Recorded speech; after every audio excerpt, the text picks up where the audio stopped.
What is up, everyone? Good morning. Welcome to the Fantasy and Frames Fantasy Football Kickoff Show. I am Keith Fleming. Like Kevin in Home Alone, I am here by myself right now, answering any and all of your fantasy football start-sit questions. Hope to have JT and Dave show up. I know Nate Markham had potentially mentioned popping on for a few. But in the meantime, you're stuck with me. Sorry.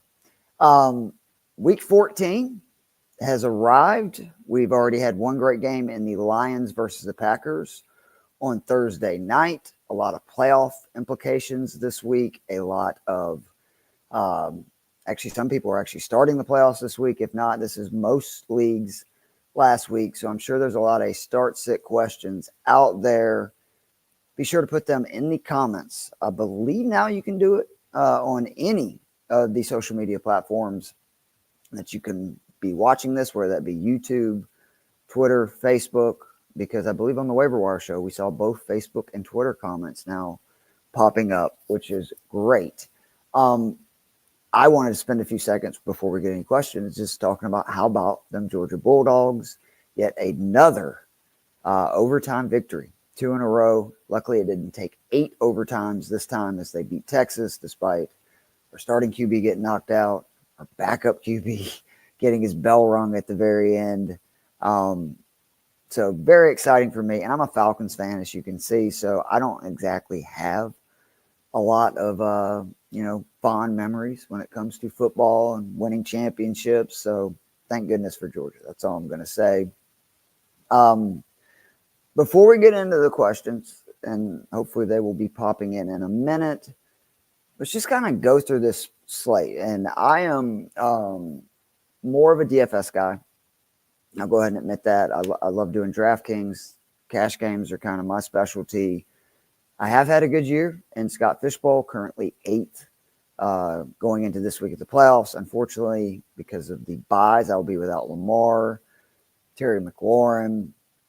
I have both of the Commanders' backs of McNichols and Eckler, so pretty thin this week. Starting Bryce Young, which is never fun. Did one of those moves that only come in, I think, this kind of format, where if you told me I was dropping Kyle Pitts after holding on to him this long to pick up Grant Calcaterra just to play him in a spot start this week, would not have expected that, but that's what I did last night. I'm going to pop him in. Really relying on my tight end bully ball of Trey McBride and Brock Bowers to have another great week. But overall for this slate, I hope you don't get Barkley is the first thing I'm going to say. He's 9K on DraftKings this week in DFS. I mean, dude has been incredible this year. 1,000 yards just over his last 7 games. I saw a stat yesterday that leads the NFL in basically untouched yards with almost 380. It's 21% of his rushing yards on the season. The next highest running back in untouched rushing yards, Derrick Henry, he has like 150. So you're talking about basically 25% of what Barkley's had. Again, Barkley's number is 21%. Joe Mixon's is the highest, next highest percentage of his rushing yards with 9. The Philadelphia Eagles offensive line is incredible.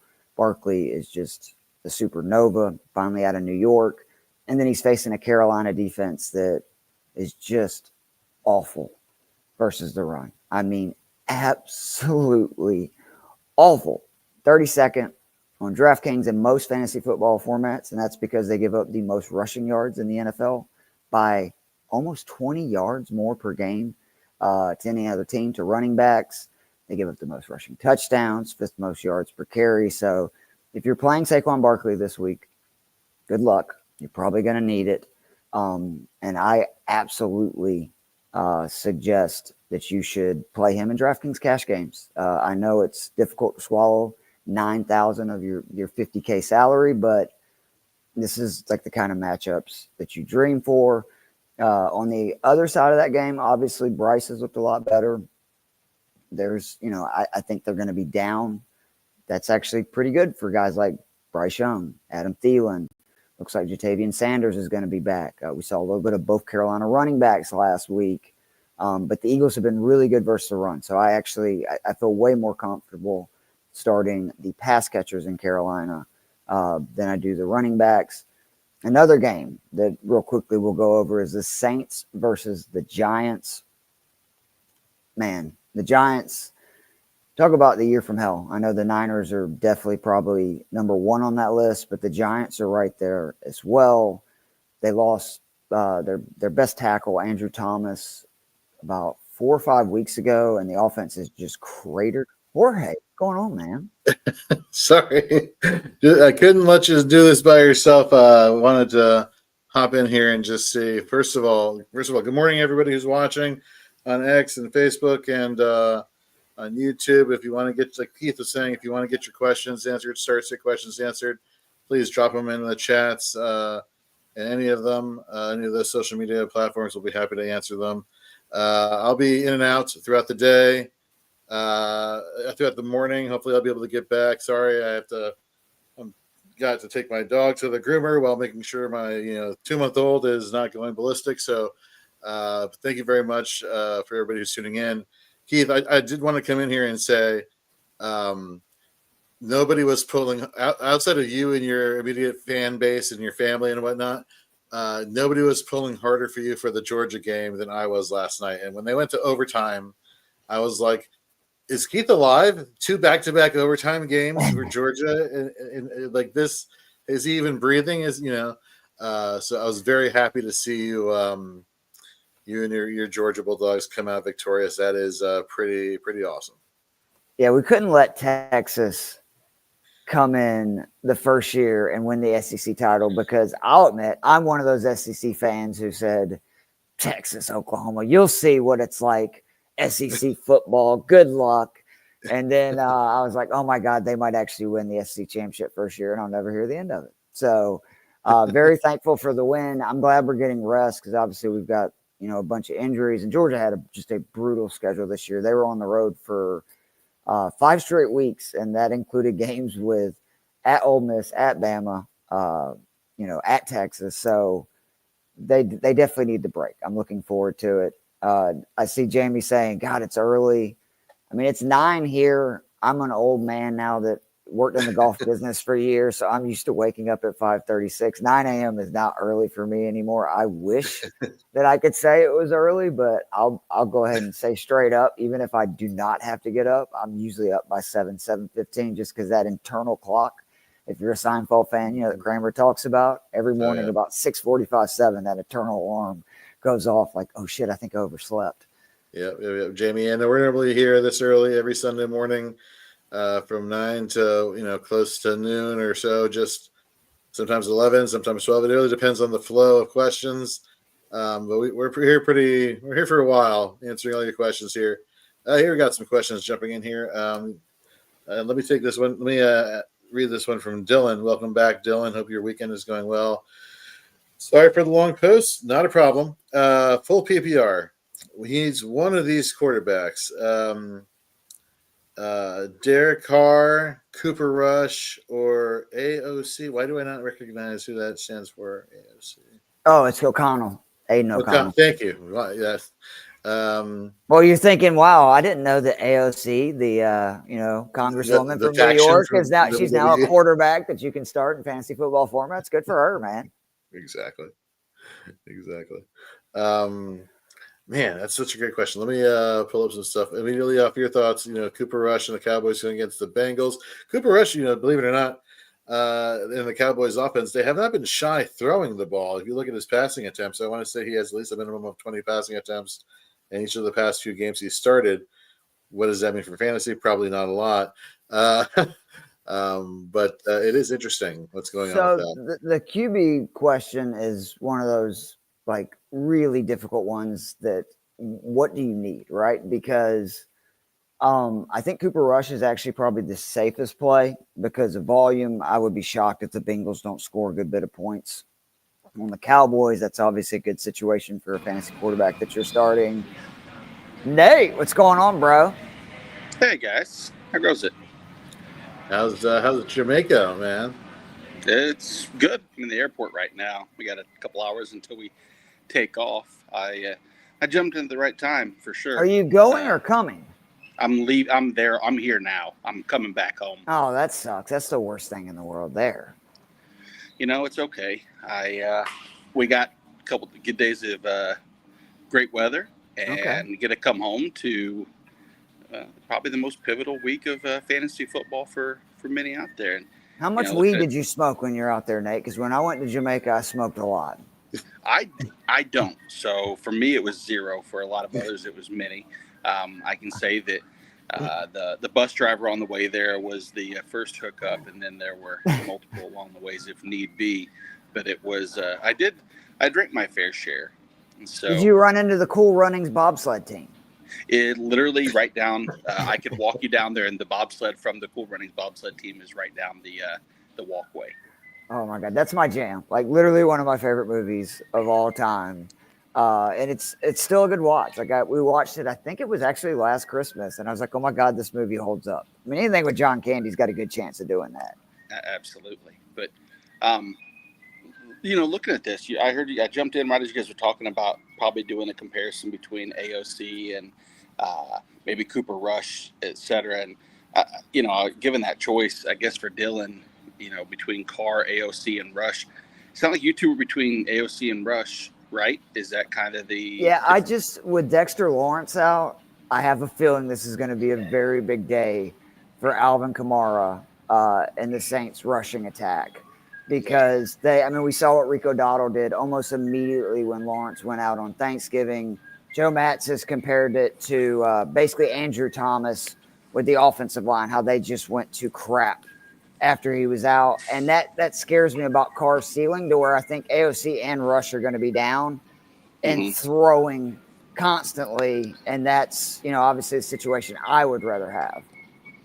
Yeah, I had that same dilemma of having to pick somebody with Lamar on bye, and I prioritized AOC over Rush just by maybe a spot. It was so close. It was really just matchup based, and the Bengals are without Logan Wilson now, which gives the bump a little bit, even more so. But the Buccaneers have been just so generous to opposing teams, and O'Connell looked good against the Chiefs, and so you add those two things together. You don't have an established the pass rush, and Tampa's already been bad, and now you take out Tryon Sharinka, which is not a huge loss, but it's still just another body, another reason for them to exploit that secondary. So, I think I go AOC Rush then Carr as well. Did you guys touch on the other ones? Not yet, no. I just want to add, too, that both Bowers and Myers are very good versus the blitz. This offense has came extremely condensed in the last few weeks in Vegas. So if they're going to throw it to Myers and Bowers, and Tampa's going to blitz at the rate that they do, which is the highest in the NFL, I actually think that only helps Aiden O'Connell, which I know that's sometimes the opposite of what you think with a young QB who hasn't made a ton of starts. But when you got two difference makers like Myers and Bowers who can get open, if O'Connell throws it like he did last week, I think this game could become like a really big shootout, because obviously Vegas is going to have issues of their own with, the way Bucky Irving's running and Mike Evans and just the way Baker's been playing. It's interesting. Those two matchups here for O'Connell and Rush, both of those, the Cowboys and the Raiders, are 2 and 3 in fantasy points allowed to the position. So, I think I'm with you guys. AOC, Rush, then Carr, because the Giants are middle of the pack when it comes to quarterbacks. So it's not like a cakewalk situation there. Right. Okay, cool. So we're on the same page with that. Let's get into the one tight end question. Juwan Johnson, Pratt Freiermuth, or Dawson Knox? Well, you can pick off Freiermuth for me. He's dead to me. I can't. Really? Because that's my answer. Oh my God. I get it. I do. But the Giants are very good versus tight ends. So even with, obviously Taysom Hill out, I don't want anything against the number one defense versus tight ends. Like that's too big of a sample size. Now we're 12 weeks in. So then it's Knox versus Freiermuth. And Freiermuth has had back-to-back games with 4 catches or more, back-to-back games with 9 points or more. One of these games was versus the Cleveland Browns. And I went back and looked at it. The Browns have had some issues with tight ends in recent weeks. Like just going back to the Ravens game, which I think was like 6 weeks ago, they've had 4 out of 6 games where tight ends have caught 7 or more passes. Now there is Darnell Washington, so you're dealing with both tight ends. But I think Russ cooks today. Cleveland's secondary. I like the fact that Pickens is banged up, like not as a Bulldog fan or, that George Pickens is injured, but I'm just saying with a hamstring injury, how much is he out there? How much does he play? That means they're going to be looking probably to utilize other guys in the passing game. To me, that's Pat Freiermuth. That's Calvin Austin because you need a milk carton for Mike Williams since he's caught that touchdown. And I trust that more. And then not to mention Buffalo. I mean, one of the heaviest zone teams in the NFL, the Los Angeles Rams, for me, that is Khalil Shakir, Target City. He has like a 37% target rate this year versus zone. If it was man, I would be more willing to consider the Buffalo tight ends, but I kind of like Freiermuth out of these 3. So if Dalton Kincaid wasn't playing, because currently he's questionable with a knee injury, does that sway your opinion at all with Dawson Knox over Freiermuth? I think it's a coin toss in for sure. Like it's a lot closer to me. But if Kincaid's playing, then I'm playing, probably the second tight end in Buffalo compared to where at least Freiermuth in Washington, he is the number 1 tight end in route snaps, etc. Roger. Okay, we got 1 wide receiver, 1 flex. Nate, why don't you tell the good people who I'm taking in this question? You got Nick Westbrook-Ikhine, Devontae Smith, Braylon Allen. Who's one of just out of curiosity, do you know? Can you read my mind? Yeah, you're telling the people to abandon process and go with a fluke, unsticky, terrible analysis as far as touchdown. But our hyphenated king, is that who you're talking about? That's who he's talking about, He will. Even looking at that, and I hope you're kind of joking, but at the same time, maybe you're not, because sure, the Dolphins are a difficult matchup for Braylon Allen. We know that, but volume, guaranteed volume there. No Dallas Goedert. When we've seen no Dallas Goedert, with A.J. Brown and Devontae Smith, we've seen an uptick in targets and just value touches. I would say more so for Smith and Braylon Allen, and then you get your guy, touchdown king. Yeah, it's just, and don't get me wrong. At some point, it makes it, if you touted it, Jorge, the decision of Westbrook-Ikhine every week, you would 100% pay off. But man, it is just so hard. It's hard to 2 from this group now. Just keep that in mind. 2 from this group. I know, and I still would take Devontae Smith and Braylon Allen. I think just for and safety. A full point in a full PPR. What is Nick Westbrook-Ikhini's three average catches over the last 6 weeks deliver? I get that. I mean, he's getting 6 targets, 5 targets, 8 targets last week. I mean, and how many catches did he have? I get that. How many fantasy points did he get? Touchdowns did he get? Who did he play, though, Nate? Look who he's playing this week. Jacksonville is by far the worst pass defense in the NFL. DVO rank 32nd versus the pass. They're 16th versus the run. To me, that sounds like a pass funnel where we can see Will Levis have a big day. 2 of my favorite DK plays this week because of their price is Calvin Ridley and Nick Westbrook-Ikhine. I mean, the Jaguars just across the board, like they give up the most passing yards to wide receivers. They give up the most touchdowns. Like they are a really bad secondary. And I don't trust Allen like that.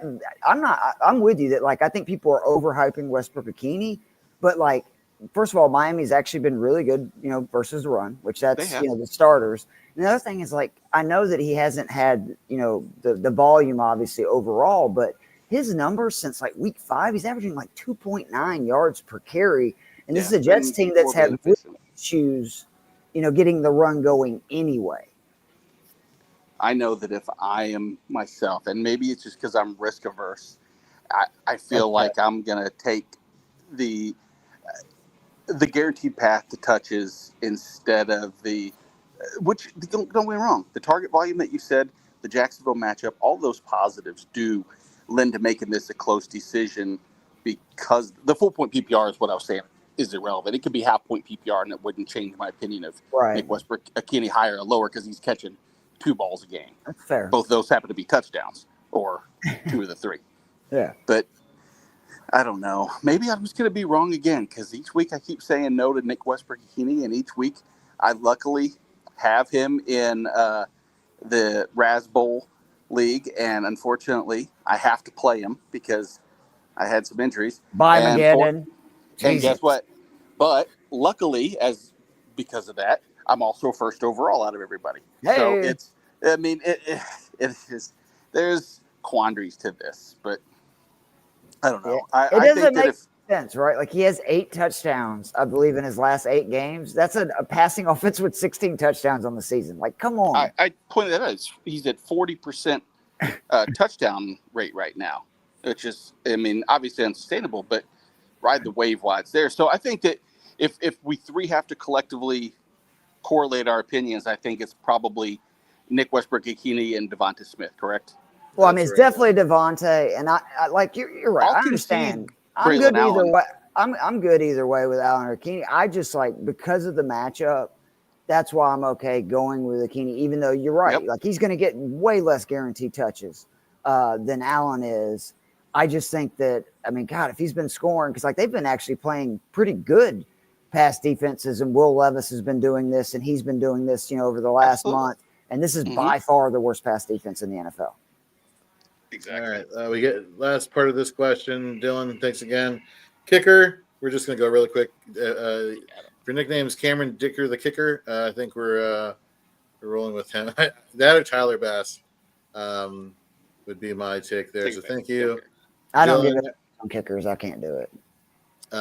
Summer Nate's got an IDP question for us. Good morning, everyone. Tough decision to choose today between Levante David, Akeem Davis-Gaither, Tyrese Knight, or Jordan Hicks. Also need one defensive lineman, Carl Granderson or Kalijah Cansey. So let's go in reverse here. Evan Neal for the Giants is a pressure sieve, and I believe has given up 2 sacks the past 2 or 3 sacks the past month. And Carl Granderson, while he has had a disappointing season, and he's one of my guys from a couple of years ago, he has a great matchup against this porous offensive line for the Giants, or Kalijah Cansey, who interior lineman, but the guy is just straight up just making plays all over the field. Would you take the upside with an edge rusher going against a poor tackle, or do you ride Kalijah Cansey, who's been over the past month the defensive lineman 6 with 8 solo tackles and 3 sacks with an average of 14 Fantasy Pros points per game for IDP? Yeah, I'm probably still going to take Granderson just as far as the matchup-based situation is, because like you said, Evan Neal's been so bad that they have more issues that they need to control. And sorry, I'm trying to talk over some announcement that's going on. I think they're telling me to take Carl Granderson. I don't speak Quali, but I think that's what that is. So I'll take the.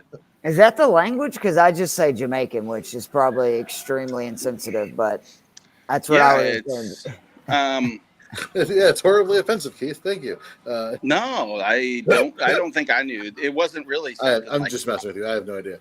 No, but when I asked him about that, the answer I always got was, "Yeah, it's just means broken English," which is not even close. None of the words make sense. But I learned 1 or 2, and you know what? I could tell that it wasn't. You learned how bring me another drink, please. Like you learned that phrase, right?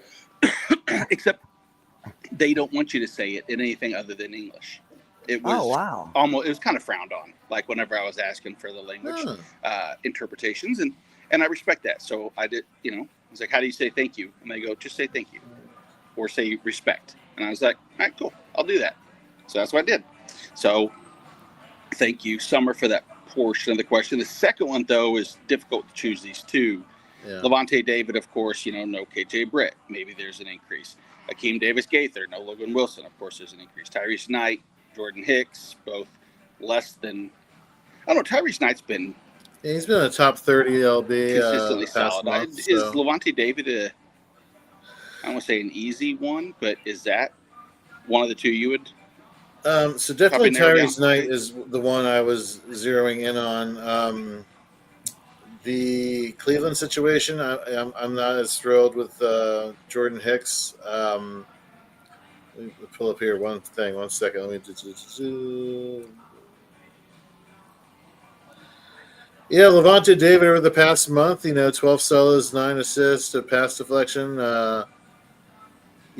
Against a Raiders team that should be running the ball because, what else are they going to do besides, having a. I say that, and we were just talking about Aiden O'Connell having a Yeah, I good was gonna day say they're throwing gonna the throw. ball. So that kind of maybe takes the ball out of David's hands and unfortunately puts it into Hicks for me. So I think I may roll Hicks and Tyrese Knight. There you go. Because at least you know what the game script could be with Cleveland, more so than we think it should be with the Vegas Raiders. Yeah, I do think the Raiders are definitely more probably pass centric this week when you can find an area to exploit, and they're going to be trailing. So I don't think the running game is going to be as paramount. So good point there. All right, good stuff. Thank you, everybody. Thank you, Summer, for the question. Jamie, let's see here. He says, if you have Winston, are you playing him versus Pittsburgh in hope of a great day?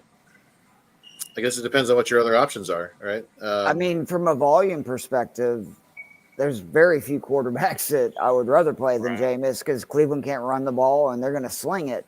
Now, but there is obviously some QBs I like more. Some of the questionable ones would be like I really love Caleb Williams this week. I would have him above him, and then obviously the usual names like Josh Allen, etc. But I mean, Winston, even in a tough matchup, Winston's going to get his. It's just how many points is he going to lose for, throwing interceptions. So I think he's guaranteed though for 15, 20 points just about any defense with the way Cleveland throws it. The nice thing with Jameis Winston is at least when he throws an interception and he loses the 2 points, typically it's a pick six. So then he gets the ball back immediately. He gets it right back. You get a 25% bump in total pass attempts. And so then it kind of negates the whole interception for the majority of the time. But I realize that the pressure that Pittsburgh will exert on him is going to be troublesome. But like you said, Keith, volume-based ranking alone, I think 40 to 45 pass attempts is almost kind of his floor now. And so, I again, with that, Jamie, is who are your other options? Here, I'll ask you guys one because this is one that's legitimately maybe some people have. Patrick Mahomes or Jameis Winston. Mahomes, who's been better as of late, we've seen that, has a tough matchup in the Chargers as far as historically wise, but you're in week 14. Do you still trust the resurgence of the Kansas City passing attack, or do you go with the upside of Winston? I would go with Winston, and more than anything because I think that the Chiefs have a real opportunity to kind of have a smash mouth win over Harbaugh and the Chargers, and I think that would be more demoralizing for them as kind of a welcome, to the division, welcome back Harbaugh to really run the ball, control the clock, beat them at their own game, basically. And this Chargers, team without Dobbins, I was really disappointed with what I saw. Again, even against my Atlanta Falcons, to only put up 17 points versus the Falcons right now in a dome, it's not a good sign of what this offense can do. And the Chiefs, we've seen, they're not looking for style points. They're all about victories to where Jameis is going to be – and I think Pittsburgh's going to have a big day offensively because this Cleveland defense is just, so bad now, especially versus the pass. Yeah, they're pass rush only. The only reason Cleveland's defense from a fantasy standpoint is even discussed is honestly just because the potential for Myles Garrett to get to the quarterback 2 or 3 times and maybe have an interception, so you just pad that overall turnover stat. But this one's tricky. Hey, Rob, the real Robert Thomas, for anybody asking, by the way, is Max Box 20. No, that St. Louis. Hey, what's going on? I knew that's what you're doing. Where did he go? He's over there. So, Carrie, what we're discussing is Zach Charbonnet. I got a new bracelet. Oh. What does it say? Cool. Very nice. Says One Love. Oh, love it. Bob Marley, man. The man. Let's get together. They can hear you. Be all right. Singing One Love. It is kind of nice, I will say, sitting on the beach listening to hell yeah. Yes. So, Zach Charbonnet, Tyrone Tracy. is, I mean, I have Tracy higher just because I, for some reason, have this negative just thought process on Zach Charbonnet, which is probably totally unfair. Simply because I like Kenneth Walker so much, I just immediately in my brain think Charbonnet is a lesser back, so that I don't have any internal conflict that Kenneth Walker is the number one, which is a stupid process. Just about as stupid as start believing in Nick Westbrook-Akini's 40% touchdown rate. Almost as stupid, but not completely. So wait a minute. So Sorry. are you saying you like Tracy more even in full PPR than Sharp? No. Okay, that's where I was going to say. Because, like, I don't. understand the Tracy in even maybe half PPR or standard, because New Orleans is not a good run defense either. I just worry the Giants are going to get behind. And historically, for whatever reason, despite this dude being a converted wide receiver, they just don't throw him the ball that much to where we know Charbonnet, when he's getting, like with Walker out, a majority of the snaps. I went back and looked. He was a top 10 running back both weeks. He played 90% of snaps. Mm-hmm. So if he plays 90% of snaps, and I think it's just because he's going to catch at least 4 or 5 passes, like I would rather have him over Tracy in a full PPR. Yeah, I'm with you with the PPR aspect with Charbonnet this week. Well, I have to go back to the gate because they're putting the orders up and booting. Be safe, Nate. We'll do. Let's jump back. Guys, have a good one. Later. See ya. All right, I'm with you there. Let's go to the next question here. Who should I start in my flex this week? Full PPR, Bucky Irving or Nick Westbrook-Akini? Again, taking Foreman out of it. If Bucky Irving is healthy, which well, he's not healthy. If he's starting, he wasn't healthy last week. Jorge, right? He did ran just for fine. 5 million yards. Just some cool Bucky Irving stats I had this week because I did a deep dive on him. Only Saquon Barkley has more yards after contact, and it's 7 more yards. And Irving's had 40 less carries, where, like basically, contact and after. Bucky Irvin's 141 yards per game over the last month. Only Jamar Chase and Saquon Barkley are averaging more and offensive yards per game. And then what I really like about this matchup today in the full PPR, that is actually what the Raiders, why they are so bad versus running backs, is they give up so many receptions, like almost 6 per game at over 11 yards per reception. And if you go back and look, Bucky has, I believe it's 24 receptions over his last 6 games, considerably more than Rachaad White, which is the one thing that we all think, right? Like, well, just, Rachaad White's the pass catching back. Like Bucky is not only getting a majority of the carries now, right, he's also getting them before. Like Bucky Irvin's one of my favorite plays this week across the board. And if you believe like me that the Raiders are going to be able to score points with Aiden O'Connell, Bowers, Myers, that's really good for Bucky Irvin because we saw last week he got knocked out of the game 3 times, Jorge. And each time he kept coming back in and seeing significantly more carries because the Bucs know they have to win out with their situation, and he is their best player right now. No, 100% agree. He also, Supersized Senpai says, who should I start my QB slot? Kyler Murray, Aiden O'Connell, he said. Normally, this would be a nonsense question with Kyler, but being Mr. Inconsistent this year, now I have to ask this question whenever I'm considering another quarterback. The matchup screams O'Connell, right? Just It does. This is one of those tough decisions where do you kind of have the stones to, make what, and again, it could blow up in your face. Do not get me wrong. But my concern with Kyler is just the lack of rushing. Like used to, I would say, well, Kyler's rushing upside is enough to start him over any QB that's, kind of in his range or below him. But I mean, looking over his last 5, 48 rushing yards, that's pretty good versus Minnesota. 9 yards versus this Seattle team just 2 weeks ago.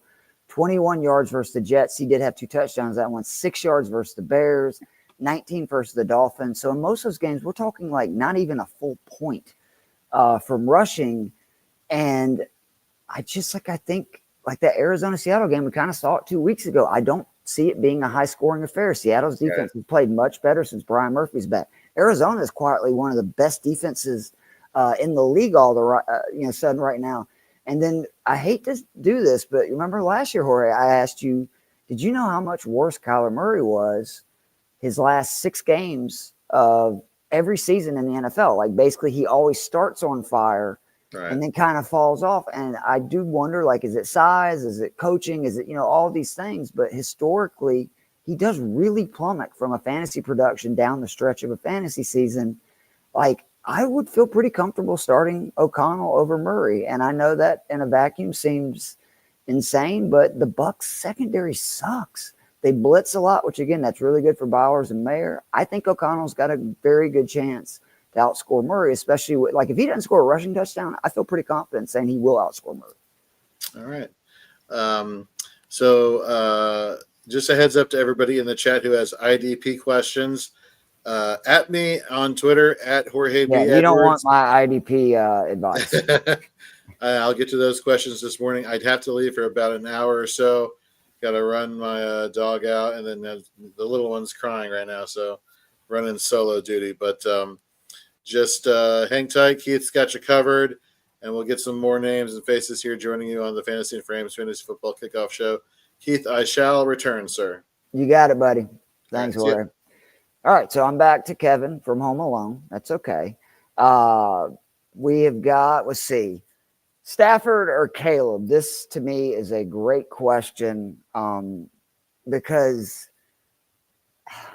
this is another one of those that, like, you would think, would you rather have Stafford with, obviously Puka Cup, much wouldn't gain for the Rams, or Caleb Williams with a banged-up DJ Moore, in the Bears versus, again, a must-win Niners on the West Coast. And for me, it's not even really close. It's Caleb Williams.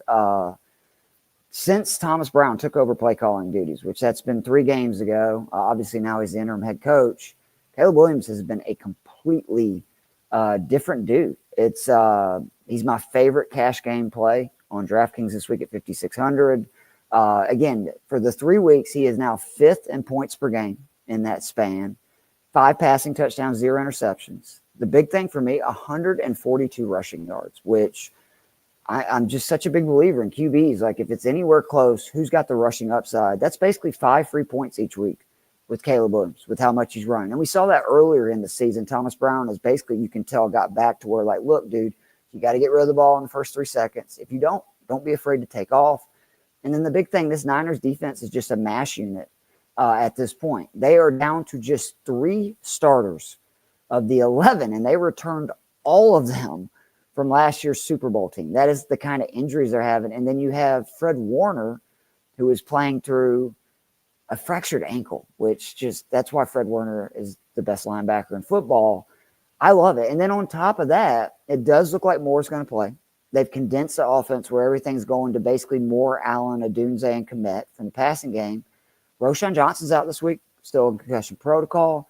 It looks like DeAndre Swift is going to play, but he is very banged up, so that means he's probably going to be limited.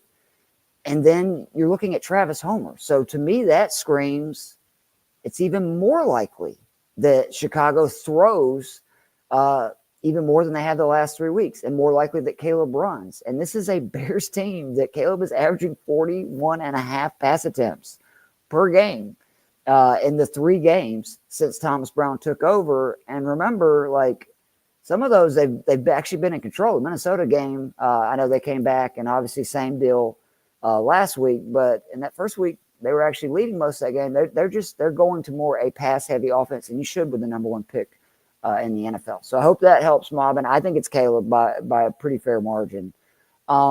Next up, we got PPR, Judy, Ridley, Connor. Another really great question, really great roster, Gerard. The fact that you have a good enough roster where these are the 3 that you're deciding from. The answer probably for me would be Calvin Ridley. Again, this Jags secondary is by far the worst in the NFL. There is no team that's easier to throw against than the Jacksonville Jaguars. Potential revenge game. We know how, for whatever reason, that seems to work out a lot, where a guy goes in, plays their old team, and just goes bananas. But the really big thing is the Jags run man defense at, I believe it's still around like 44 to 45%. That is either first or second in the NFL. Calvin Ridley absolutely feasts versus man. His target rate is over 30%. His fantasy points per target goes up by over a point versus man compared to zone. I do, though, really like both of those other options. Like, I like all three of those plays because Judy, obviously, we saw what he did last week. I do worry about if I'm the Steelers, Joey Porter is going to be on Jerry Judy on pretty much every snap. Joey Porter is one of the best corners in the NFL. And then James Conner, like, that is, a good and very safe play, probably the safest of those three, plays, obviously. But I think, again, Seattle's a different defense with Murphy in the middle, and he is back playing. So I would go Ridley. I really do think the Titans are going to be able to throw a lot. Everybody's had so much attention on Nick Westbrook-Ikini, and rightfully so. But it's actually Ridley that I think for the Jags is probably going to have a monster game as a pass catcher this week. So I hope that helps, Gerard, and I hope I didn't confuse you by giving you all that information. Sometimes I overdo it. I know that. Jamie M. Now, Will Levis, Caleb Williams, Russ Wilson, Big Herbert, love that. Purdy, pick one to pick off waivers in my 10-man league. So Herbert, again, I'm just concerned with what I saw last week versus my Falcons defense, which they stink. Like our defense is awful. We don't get pressure. Chiefs are, I know lately it's been rough, but a really good defense. That's too risky for me. I do like Will Levis a lot this week, but and Brock Purdy's my guy. But for me, it comes down to either Caleb Williams or Russ Wilson. Like those are the two dudes you should be considering. Cleveland, again, has just been getting absolutely torched in the past here lately. And Russell was, coming off, his best game as a Steeler. What did he throw for, like 430 yards versus the Bengals or whatever? I would lean Caleb either way.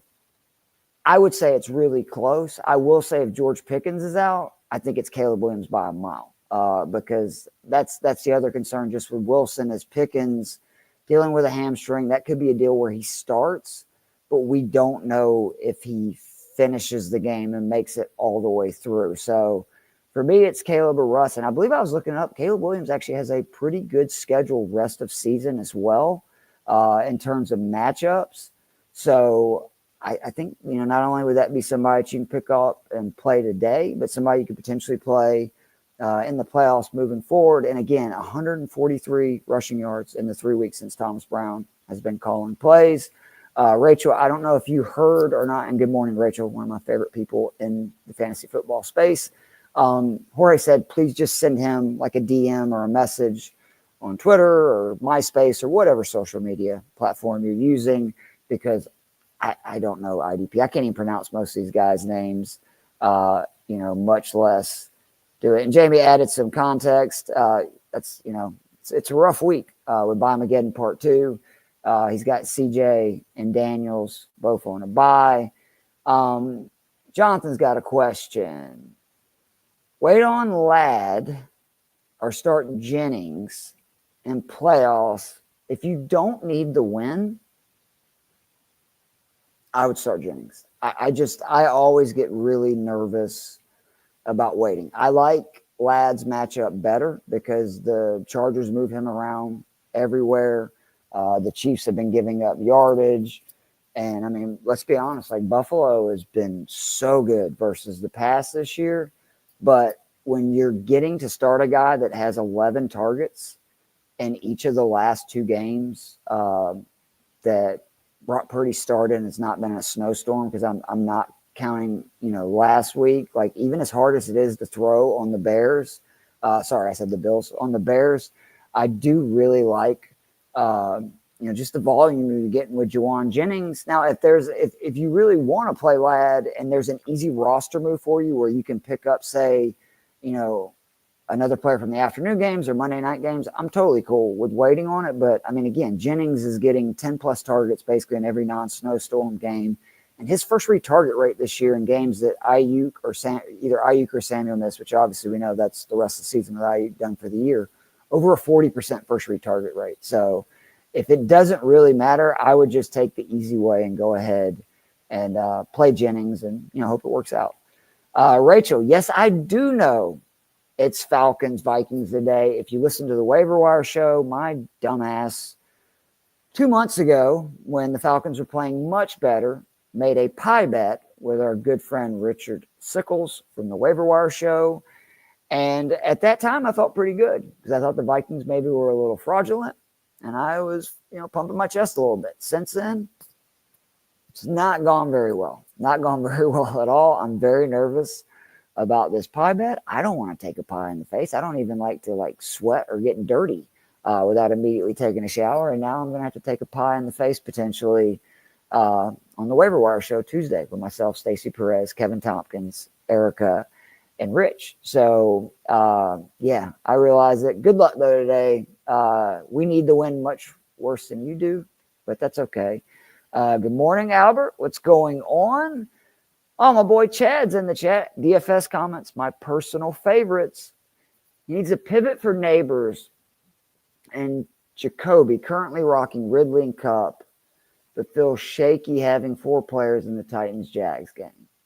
This is also something I've been dealing with, Chad, which is funny that you should mention this because I am actually playing Will Levis in cash some this week. Now, Caleb Williams is the quarterback I'm starting the most in cash, but I just, being able to pair Ridley, talking about, again, that target rate versus Jags' worst pass defense in the NFL with Levis, who's 5K, scored 16 points or more now for the last month. I do like that matchup. I am trying to stay away from the Jacksonville side of it. I was trying to figure out who the guy would be if that game turns into a sneaky shootout. The person I keep coming back to is Evan Ingram. I think he had 7 receptions. I know it was only for 40 yards last week.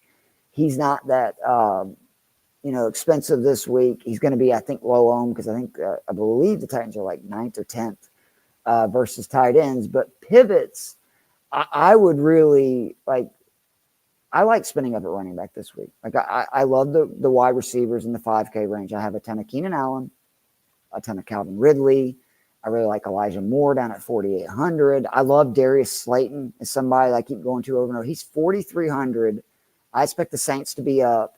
And if you look in games that Neighbors has not played, Slayton had some really good weeks early this year when Nate, I think, was dealing with the concussion deal.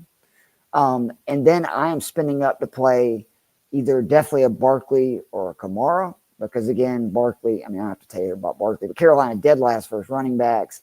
And then the Kamara thing I've really came around on. Again, Dexter Lawrence is out for the Giants. They are not going to be able to stop the run. Like Joe said, it's night and day when he's on and off the field. Joe Matt's my DFS co-host, big Giants fan. And then no Taysom Hill. So the one thing right with Kamara we're always worried about is how many touchdowns he's going to get vultured. That's not there this week. So I actually like I know what you're saying about pivoting, from Neighbors to say Cup or somebody. I would much rather go down. The other guys in that 5K range, I think Shakir's 5,900, 37% target rate versus zone. Facing a defense in the Rams that runs zone at one of the highest top 5 rate in the NFL. His target rate versus man is I think 14%. So I expect him to get peppered with targets. That's a good play. I really like spending down, playing the Keenan Allens, maybe the DJ Moore. And then my favorite play, and it's not a homer pick, I just came around with the Drake London 6,400. There's something off here and I can't figure out. The Vikings dead last to wide receivers. They are, and Joe's been talking about this for weeks in our DFS show, bottom 5 versus number 1 wide receivers, bottom 5 versus teams number 2 wide receivers, bottom 5 versus teams number 3 wide receivers. Drake London has 51 targets the last 3 weeks, coming off a 16 target game last week. His first retarget share last week was over 50%. And I think the Vikings are going to be up. So, Drake London at 6,400 to me makes no sense.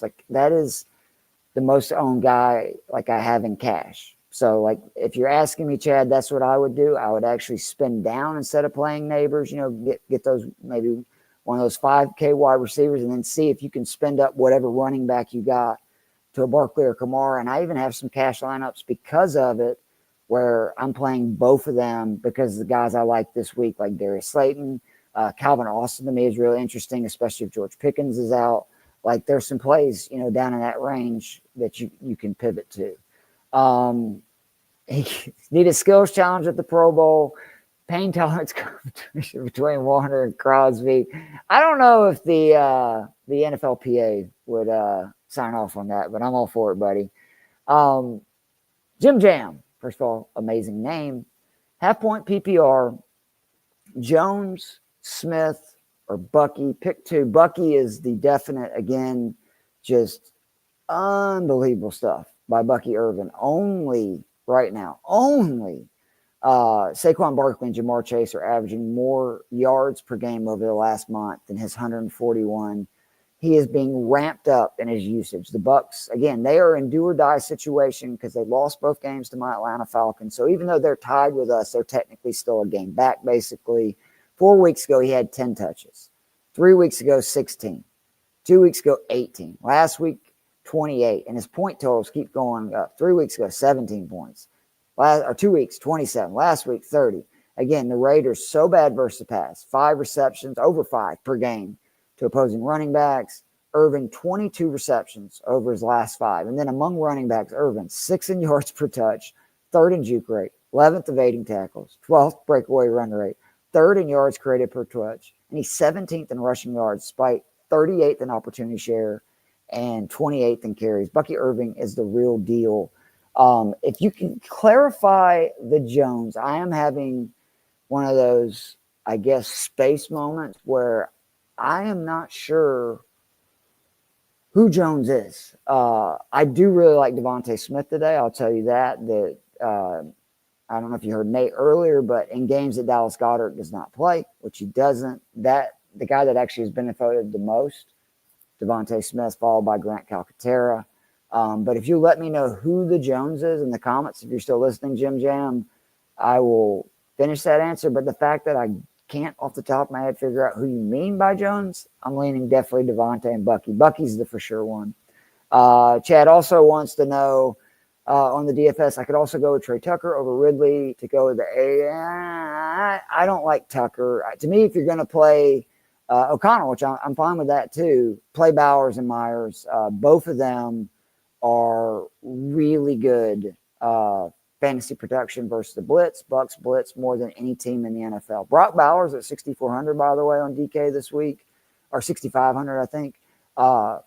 Only Drake London is getting the volume and the production that Bowers is. And I'm talking about among wide receivers in that price range. So I actually think Brock is a great play, whether you want to play bully tight end and do, say Bowers and then like a Hawkinson, who I love this week, or Bowers and a Calcaterra, who's 3,600, et cetera.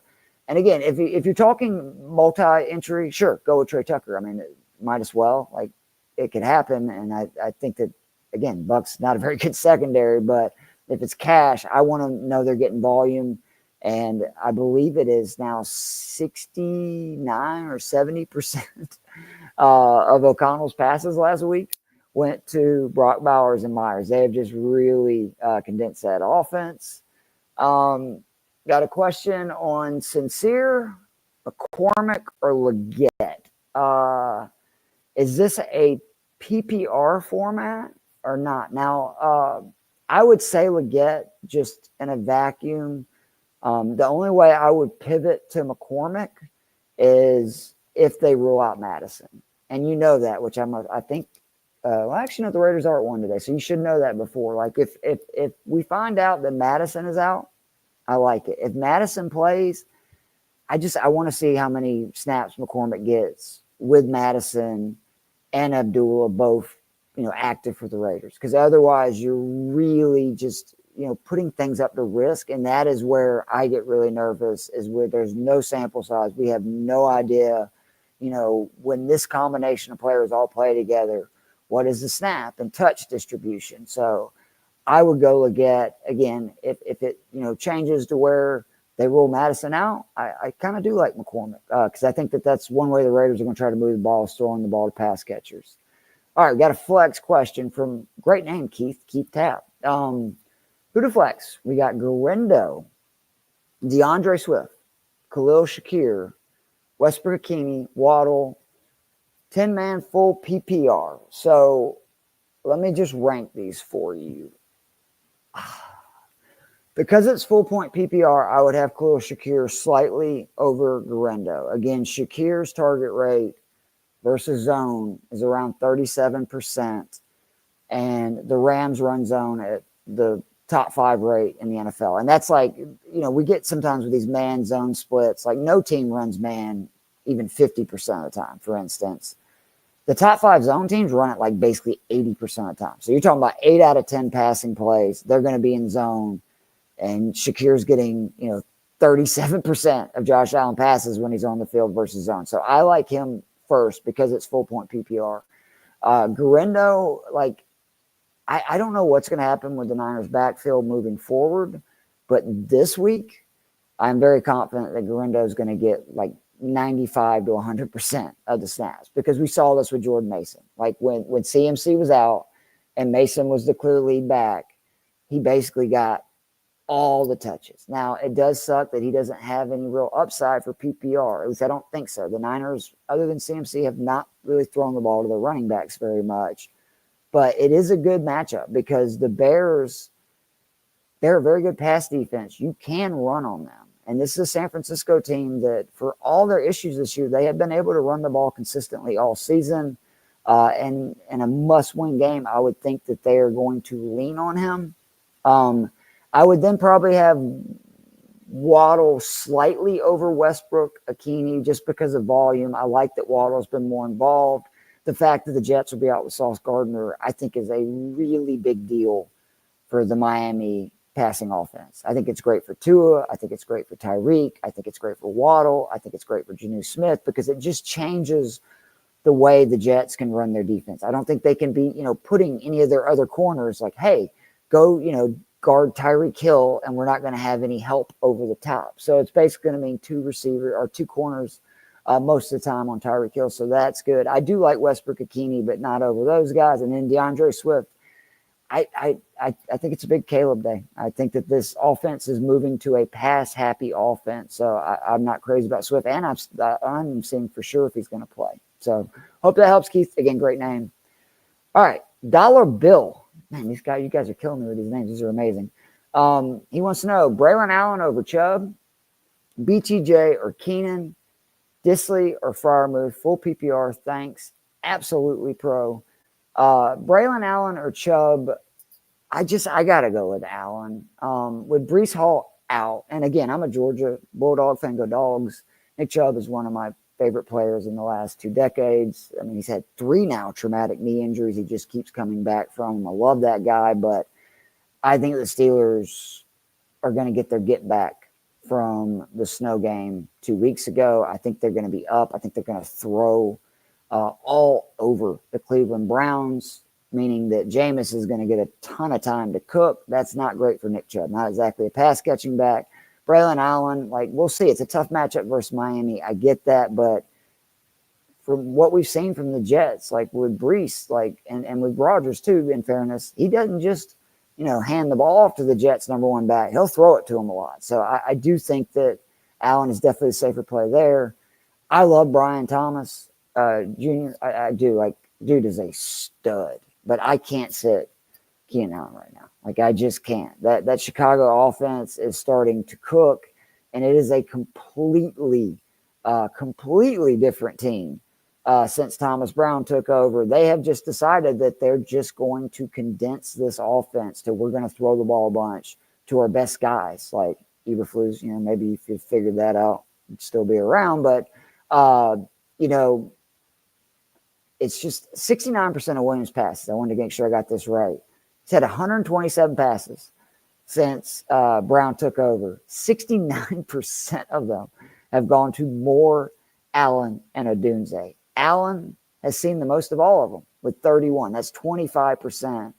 And he scored 3 of his 5 touchdowns on the season in the last 2 weeks, put up 2 of his 3 20-plus point performances on DK. And then, oh, by the way, DJ Moore's banged up. Like, it looks like Moore's going to play, but I just think that's even more likely that maybe Allen sees a little bit more. So I love Keenan this week. I like Brian Thomas too. It's just Mac Jones has real limitations pushing the ball down the field, and that's where he's best at. The Disley or Freiermuth, again, I think the Steelers are going to throw all over Cleveland, but I can't sit Will Disley versus the Kansas City Chiefs when he is the clear number 1 tight end in that offense.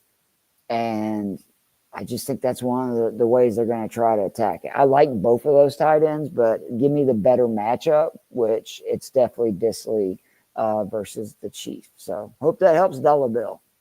We got Rome, the host. Is he droppable for a locked-in playoff team?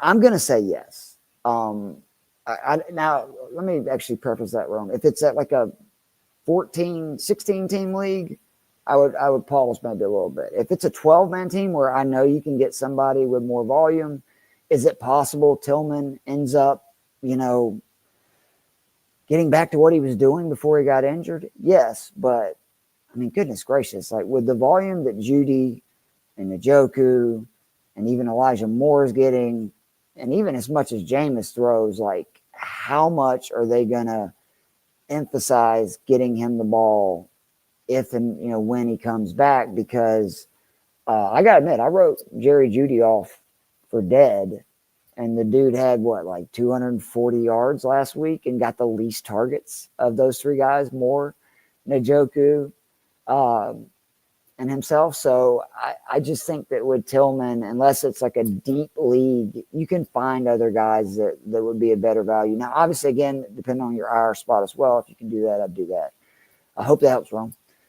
Chad, he went Parker Washington and Etienne on the Jag side. The Parker Washington I think is a good value play. Etienne really scares me, especially if the Jags are able to stay or get the lead in this game, because I do want to mention that there is a possibility Tank Bigsby goes bananas today. The Tennessee Titans overall have been a pretty good rush defense this year.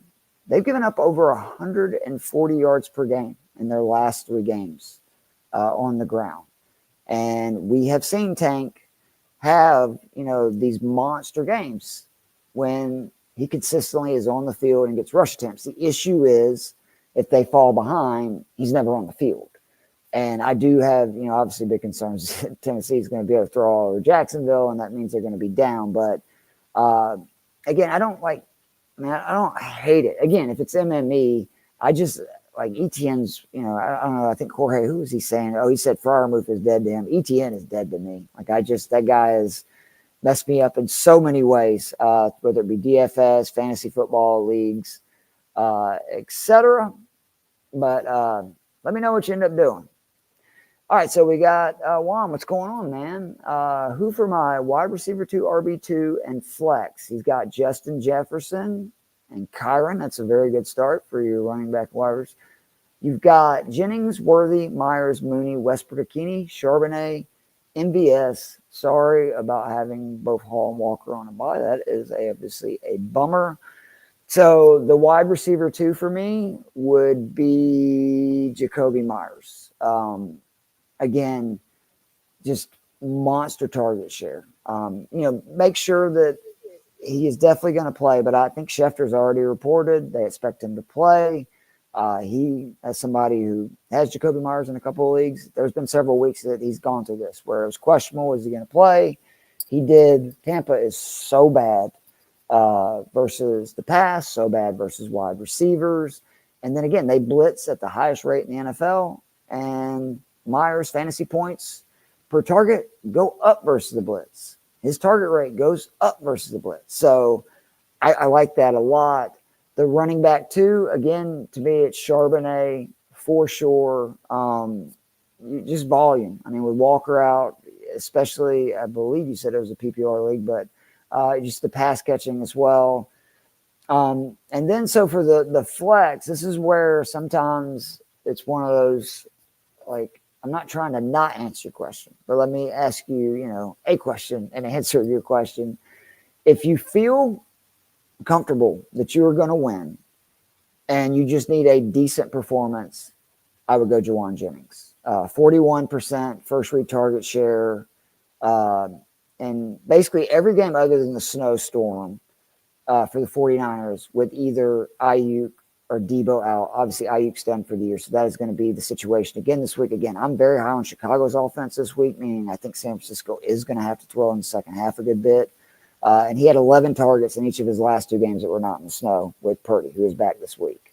If you're looking for like a home run play, that's where I'm looking at either Mooney or MVS.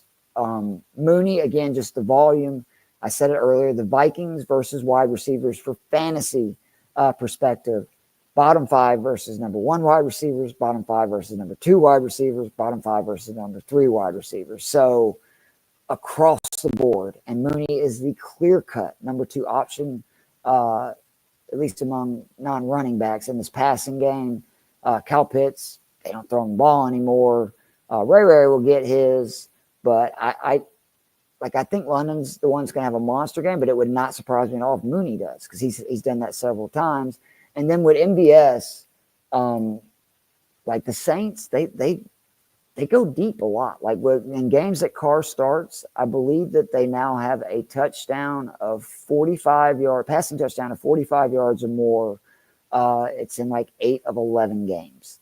Or maybe it's 8 or 10, 1 or 2. Anyway, it's that they have a big play basically every week for a touchdown. We saw earlier in the year, that was guys like Olave, Shaheed. Well, obviously they're both out now, and that's been MVS 2 of the last 3 weeks. Now, they didn't have one last week, but the 2 weeks before, MVS caught one in both.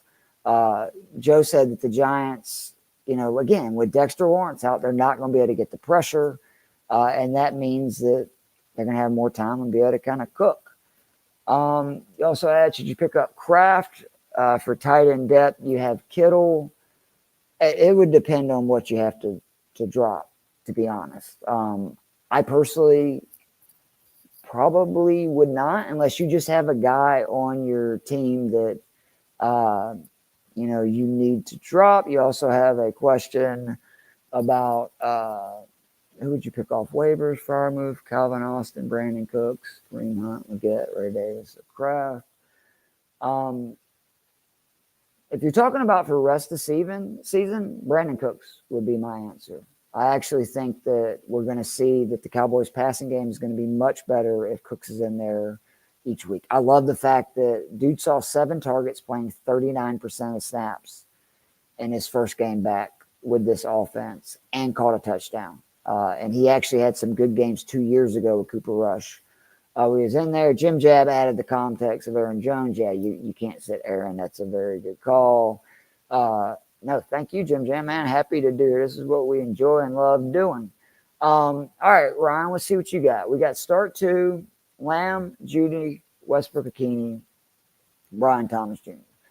I can't sit Lamb. That's a starter. Like, I know that it's kind of gross when you're playing CeeDee Lamb or it's not gross. It's just hard to get excited when Cooper Rush is your quarterback, but just the volume alone, I'm going to keep playing. This Bengals team too, like as good as the Bengals offense is, their defense is equally as awful. So there's no way that I can recommend sitting Lamb. Again, I like Westbrook-Ikhine. I think he's a good value for DraftKings this week. I think he's 47 or 4,800. I think that if you're in a big buy spot or whatever, and you don't have other options, like man, it's a play you should feel good about because the Jags are so bad versus the pass. But to me, he's not in the same class as these other two, Judy and Brian Thomas Jr. I love Brian Thomas, but I just like Mac Jones scares me to where I know Jameis will throw pick sixes and, may not necessarily lead to your team winning, but the dude can flat out spin that pigskin. And Jerry Jeudy, is finally becoming the guy that he was drafted to be in Denver all those years ago. So I would go Judy Lamb. I understand if you want to start Thomas, it's really close, in my opinion, between him and Judy. I just expect Judy's going to have more legit opportunities to make big plays to where Thomas, can Mac Jones actually push the ball down the field and get it to him? And then the second part of your question, you got start 3, A-Chain, Connor Brown, Tracy Jones, starting Darnold as my QB. So I can't sit A-Chain. He's too involved in the Miami offense just in general. He is I believe now the sample size is 15 or 14 games with Tua, where Tua has started, played the entire game.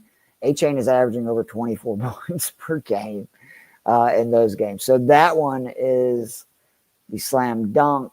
I can't sit Chase Brown either. Dallas is so bad versus the run.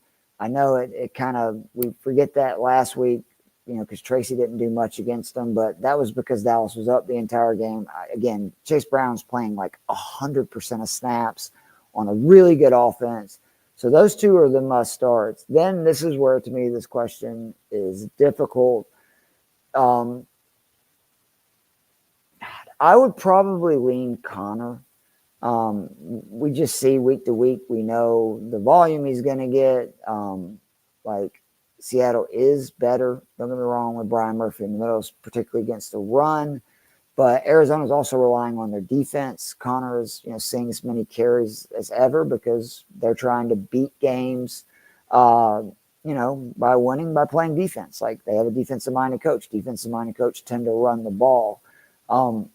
But I will add the caveat, if you're looking for upside, I think Tyrone Tracy, now it could be a bust. Obviously, it's like one was the ESPN, meter that they have. It's like they have a 28% bust, chance, but a 27% boom potential. Tracy has a much higher chance of a bust, but New Orleans has been so bad versus the run. Especially we're going now like on a 6-7 game sample size. So A-Chain and Chase Brown, automatic for me. Like I feel very good about that. The other, again, that third spot, I would lean James Conner, but I'm okay for upside going Tyrone Tracy. I don't hate Aaron Jones, but would you start Donald, and the fact that the one thing my Atlanta Falcons are actually pretty good against is opposing running backs, particularly in the run. I would hate, say something happened like last week with Herbert and the Chargers, it would suck, right? Where if you'd have started Herbert and Edwards, you get basically nothing out of both of them. And with the other options you had, I just would not pair quarterback and running back, especially when I think the quarterback's got the better matchup. Rachel, MVS. Oh, she's going to go with all the acronyms here. MVS, NWI, or Kareem Hunt, one flex. For me, I'm done with Kareem Hunt. It was fun. It was a nice run. Now that Pacheco's back, and really his production is fun, which is not surprising. It's the guy that's been in the league forever and had a ton of carries. He did what he needed to do for the Kansas City Chiefs, got them to this point 11-1. I think you're going to see his carries and stuff go down. So I'm definitely going with either MVS or Westbrook.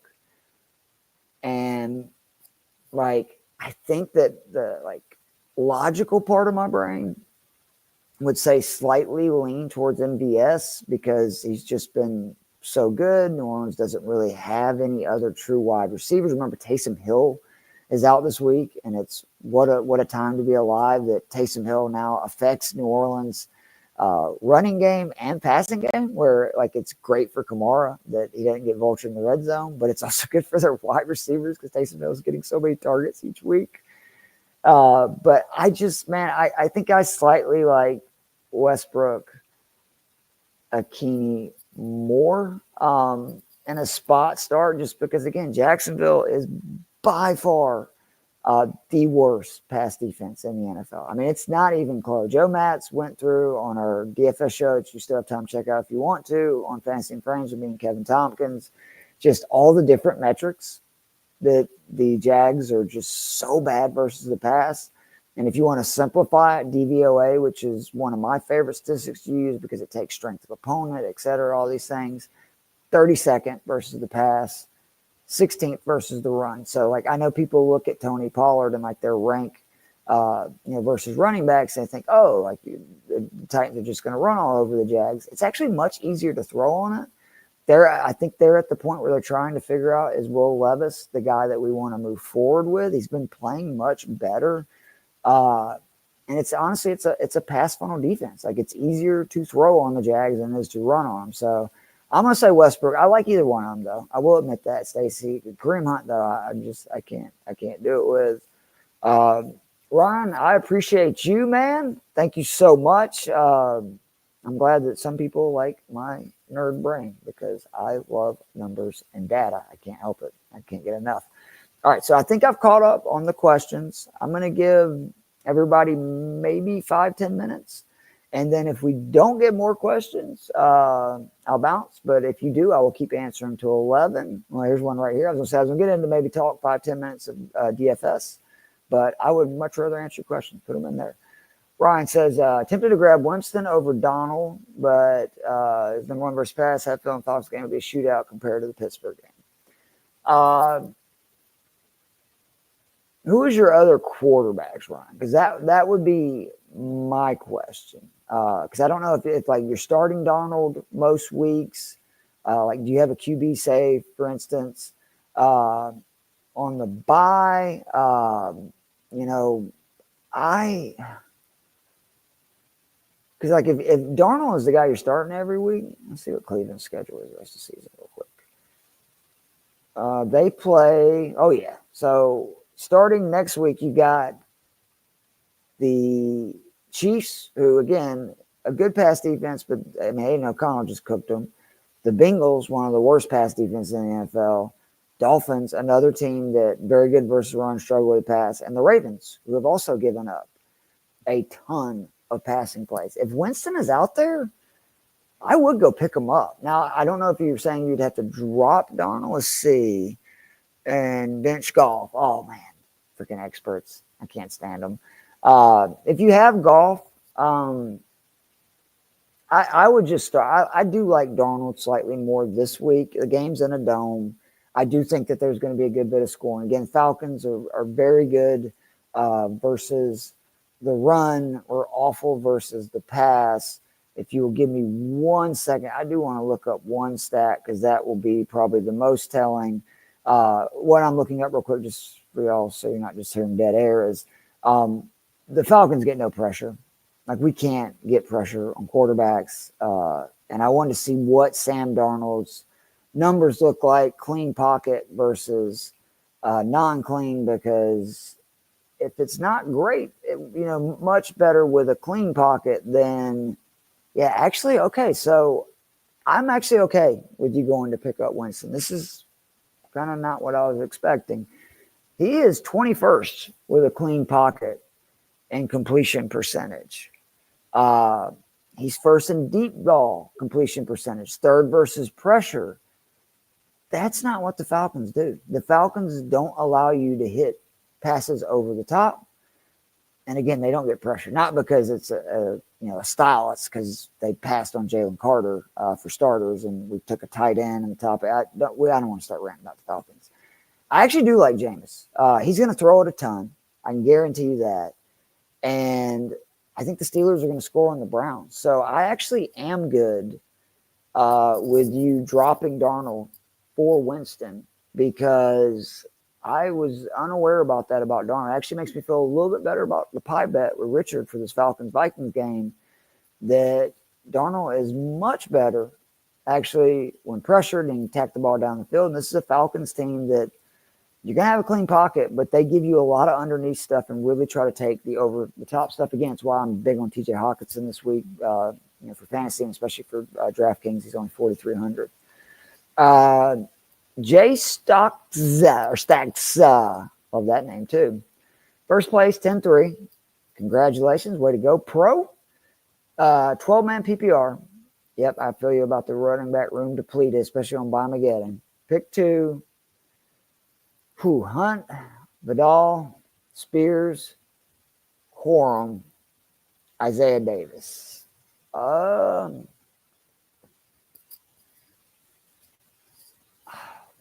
you talking about, Jay, if you're listening right this second, are you talking about for this week, or are you talking about moving forward? Because if you're talking about for this week, it would be Hunt and Vidal.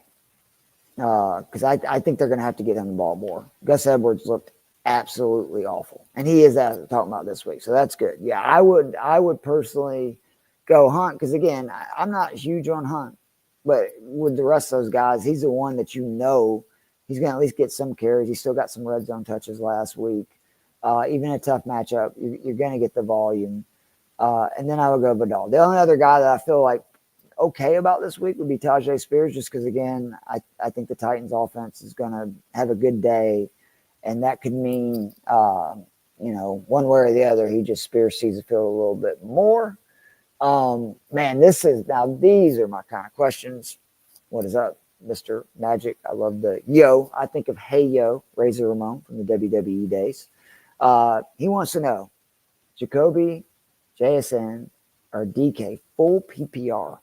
Man, like this is the kind of stuff that gives me night sweats, because I'm going to give you advice on this. This is a really good question. I do not want DK, that's for sure. I don't like what I see out of Seattle, especially for a wide receiver who almost all of his routes are down the field. It's an Arizona team that is just wrecking. I think they have 18 sacks their last 4 weeks. I was talking to Joe Matz about this on the DFS show Friday. That is not good for Geno. Geno is so much better in a clean pocket. But I would slightly go JSN over Jacoby. I like both of them a lot this week. But I just think that, especially with Walker being out, you're going to see a lot of quick passes, I think, to JSN and Charbonnet. Because Charbonnet is a very good pass-catching back. He historically has not been a very good rushing running back, which that is not what Seattle, obviously, in a dream scenario, would be able to run the ball on this very good Arizona defense, like really good the last 6 weeks. Because if not, you're going to get in that situation where they can pin their ears back right and just bring pressure and know that Geno's not as good. I do like Jacoby a lot this week, but I'm going to lean JSN slightly. But if you to me, it's between those two. And I know I'm saying this about DK, he'll probably have 30 points and go for 200 yards, but I think it's a really tough matchup or place for DK to get to that point to where Jacoby, JSN, I think they're both going to get targeted a lot. JSN because of just the fact that this Arizona defense is getting a lot of pressure. Geno's got to get rid of the ball quickly. He is the one that his ADOT has fluctuated a lot, and usually from what I think I figured out is it's when there's a lot of pressure. He's running shorter routes, so they're getting the ball to him, and his targets are higher. Myers is going to get peppered because, again, Bucks blitz a lot, and at least overall this season, the Raiders, when blitzed, there's two guys get the ball, Bowers and Myers in the passing game. Ryan wanted to know, anyone you recommend to pick up early for next week? Well, first of all, this is a great chance to plug one of my favorite shows on Tuesday. Myself, Stacey Perez, Kevin Tompkins, Richard Sickles, and Erica Brown get together on Fantasy and Frames from usually, we start at 8 or 9? Man, old man moment. No, we start at 8. We go to about 9:30, and we go through and give you waiver wire recommendations, position by position. We use sleepers, percentages owned, but we do not recommend. We're not giving you if they're over 50% owned, they cannot qualify. But the nice thing about Stacey being organized and doing a Google Doc sheet is I'll just go through real quickly the list of players that we recommended this week. At the QB position, there was 3, Bryce Young, who is around 12%, Will Levis around 21%, and Russell Wilson, who is showing at 41%. Wide receiver, we talked about Nick Westbrook-Akini. I talked about Brandon Cooks, who, again, I think that the fact that he got 7 targets in a game that the Cowboys won versus the Giants and controlled, he played 39% of the targets. He got 7 targets, caught a touchdown. I think Brandon Cooks could end up putting some big games down the stretch. And then Kevin talked about, because Adam Thielen was right at that line at that point, Adam Thielen. And then the running backs, we did Isaac Guerrero. That was early this week. That was, I think, right after the news broke that they put him up. Kevin mentioned Jerry McNichols, who I do think that is probably the guy I would priority, particularly in PPR leagues. I know everybody fell in love with Chris Rodriguez. Chris Rodriguez did not see but 1 touch until I believe the Commanders were up 24 points.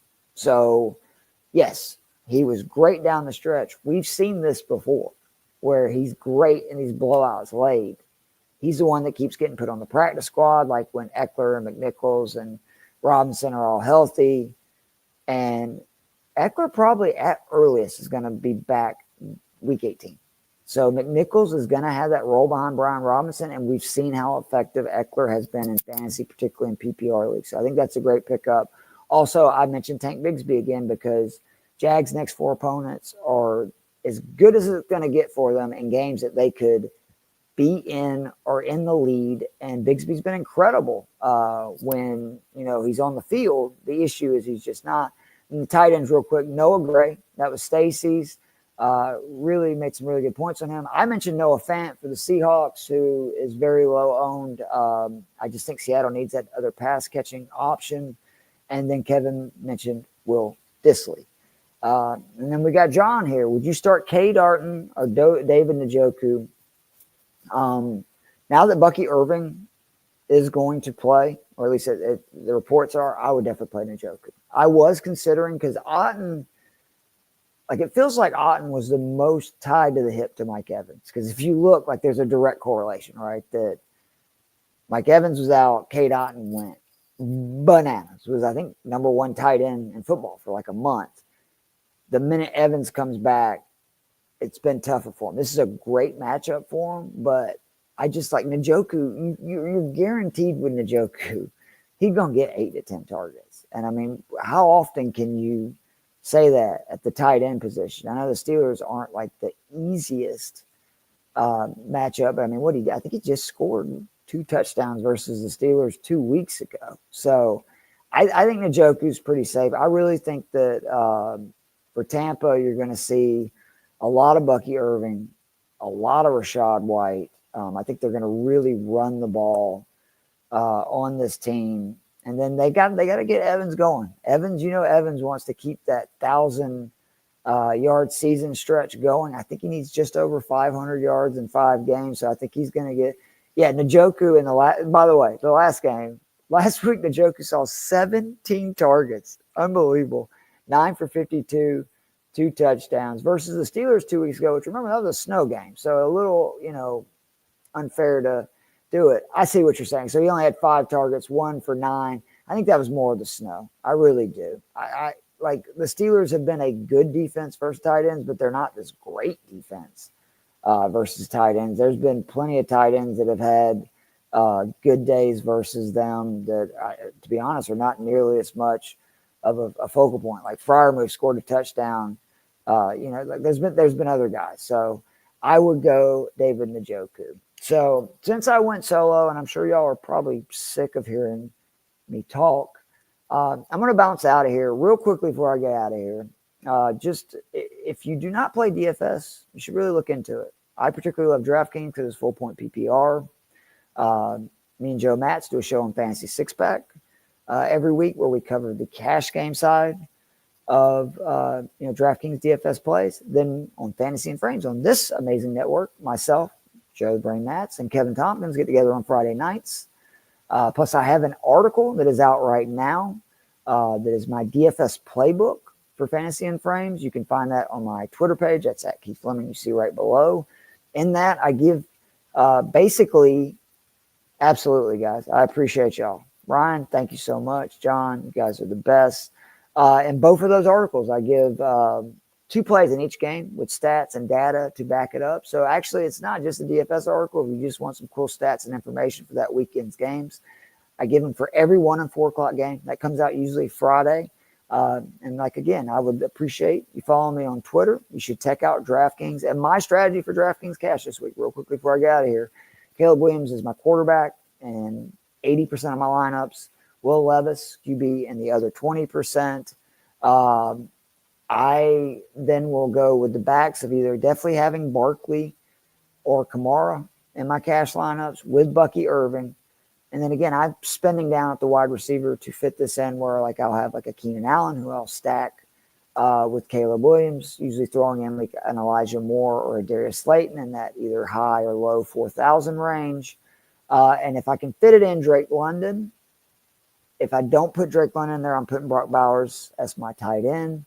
But I also really love TJ Hawkinson at 4,300. I love the value of Grant Katera at 3,600 on DK. Some of the bargain plays I'm okay with playing in cash. Calvin Austin, 3,300. Again, Darius Slayton, 4,300. Elijah Moore, 4,800. And a lot of value in that 5K on Khalil Shakir, huge target rate. He's 5,900. There's a lot of ways you can go. And again, Moore and Allen with Caleb Williams is a great double stack. Will Levis with Westbrook Akini, Calvin Ridley, great double stack. So there's ways that you can go. And I don't even hate, like if you're doing multi-entries, run Aiden O'Connell with Jacoby Myers and Brock Bowers. Run it back on the other side with Bucky Irvin. Hope that game gets into a shootout because that's kind of what you want to do for big multi-entry contests is you want to correlate, try to find a high-scoring game and just, kind of get lucky and find the right pieces. But again, be sure to follow me on Twitter. That's at Keith Fleming. You can always hit me up on there. I try to respond always. Like always, I try to respond. If I can, I'll be on this channel next Tuesday for the Waiver Wire show with my favorite group of people to do a show. That's no offense to Joe Match or anybody else I do shows with. It's just there's something different about the Waiver Wire show. We kind of crazy. This week, it was sexual double entendres that became sort of the theme of the show. We never know where it's going to go. And then on Friday, I'll be back with my boy Joe the Brain Match, the very smart Kevin Tompkins for the Daily Fix, the DFS show. And then next Sunday, hopefully I won't have run everybody off again and I won't be by myself doing this. No, it'll definitely be myself, Jorge, who he had daddy and both real baby and dog baby duties to run today. That's why he's not here. And as you saw, if you heard Nate popped in, he is on his way back to Jamaica. So the three of us will definitely be here. I hope Colby, David, some of the regulars will also be. JT as come on a good bit. JT Brew, Jamie just missed it right there. And I hope you guys have a great week, man. Seriously, I hope week 14 you kill it. If you're in Scott Fishbowl, good luck. If you're trying to make the playoffs, good luck. And we'll talk soon. See you guys.